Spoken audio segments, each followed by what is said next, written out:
Well, for an in-depth analysis of INEC's release of 2027 election timetable in Nigeria, we're now joined by Cynthia Mbamalu, Director of Programs, Yiaga, Africa. Thank you very much for joining us, and good to see you. It looks like you're already in the Valentine mood, but you said you were not even thinking about that. There's a lot happening in our electoral reform system, absolutely. so we can't be thinking of Valentine. Although we want the lawmakers to think about love for Nigeria. You can say that again. That's a good way of putting it. Now, I mean, just a couple of weeks ago, the INEC chairman, George Abupito, had raised concerns about the delayed passage of the Electoral Act Amendment Bill, repeal and reenact, bill. But he has gone ahead to release officially the 2027 general elections timetable, in spite of the fact that we don't have this much talked about new Electoral Act that we've been looking forward to. What's your take on that? Well, I think first is actually to commend INEC for releasing the timetable. Why? Because we have a law in place. The Electoral Act 2022 is still operational until a new law is in place. And so currently we're working with the legal framework that we have for the elections. And by sections 28 of the Electoral Act, INEC ought to issue notice of elections 360 days to the elections. Right. Now, subsequently, when the Electoral Act is amended and a new law is in place, then what INEC would do is that to review some of its activities. But I'm hoping that the timelines are not tampered with in the current electoral reform process. You know, the Senate, for some reason, is trying to tamper with some of the timelines, which we really speak up against, and we're really saying no to, because we do believe that you need sufficient time to plan elections for a country as big and complex as Nigeria. And so I think it's important they've released this timetable, but then it's also there are so many other requirements, so many things need to be in place as we move towards the next elections. And so for me, the first would be issues around INEC's plan as the timetable is released. We were looking for things like transparency around procurement. This week, the budget was presented, was debated on. Yeah. We can see the huge amount of money. Yes, for the 2027 elections. We know that, yes, there's inflation and we expected the numbers to be high, but with such huge amounts of money invested in our elections, we deserve better as a country, as a people, when it comes to elections. What are we looking for? We want early comments when it comes to planning for elections logistics management, so that we don't have 1 year to plan, and then on elections day, there's late commencement of polls or delay of materials. So some as simple as early commencement of logistics planning, talking to the right companies that needs to be involved, but some transparency in the procurement processes, because there's a lot of procurement that will be happening. We need to be able to follow the money. We need accountability for every naira that will be spent in the planning for the elections. But I think the beyond the Electoral Commission and then obviously issuing these guidelines, currently the Electoral Act provides for electronic transmission of results. It gives INEC the power to decide the mode of transmission. So we're expecting the Commission to also issue its regulations and guidelines on electronic transmission of results and result management in general. So there's clarity on the process, because we have Osun and Ekiti this year. Right. And so that is important. But I think the other call is the political parties. The time, if you look at the activities, about 14 activities in this timetable, you see that there is a requirement for parties to submit their register of membership register to the Electoral Commission at least by April. The date is there because you need to do that. The law requires you submit it at least 30 days before your primaries are conducted. And so it's a call to parties, whomever wants to contest for the elections. If you're yet to be a member of a political party, or you're still deciding on where you want to contest from, go and register, because parties ought to submit their register of members by April and then start planning for their primaries. We do not want parties to become the major problem in our electoral process. So there are several activities that require different stakeholders to start working. And maybe I will just add the security. Why? We had done a voting intention survey, and one challenge voters highlighted was insecurity, and they talked about electoral violence. And so with this timetable, normally INEC, there's this interconsultative committee on election security. We want that committee to begin working now. I mean, let all the membership constitution that needs to happen.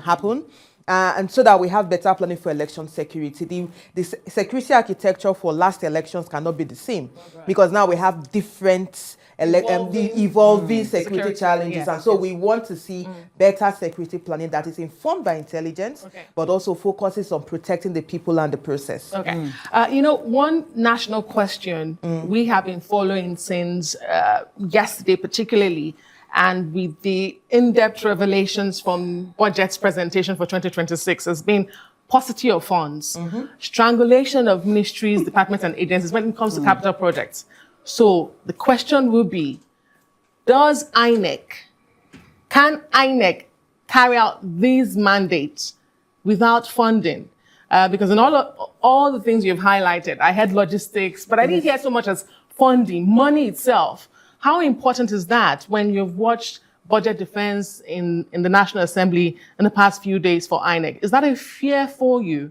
Well, that is a huge fear, and I think there's actually a bigger call to this administration, because you can't expect a country to run if the institutions are not properly funded.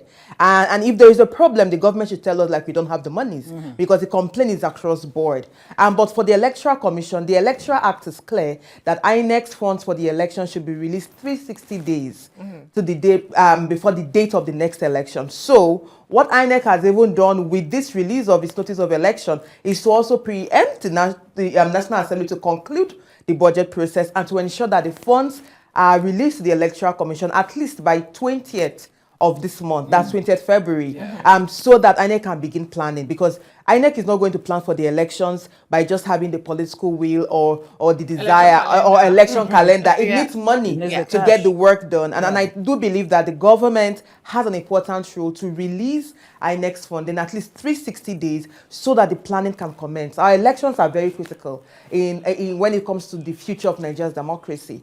I mean, it's sad that we're in this situation where MDAs are complaining of lack of funds. Some are still dealing with 2025 budget yet to, some have not even gone halfway in the budget being released to them. And I do believe that for elections, there must be a special, there should be some level of priority given to the Electoral Commission for its funding for the elections.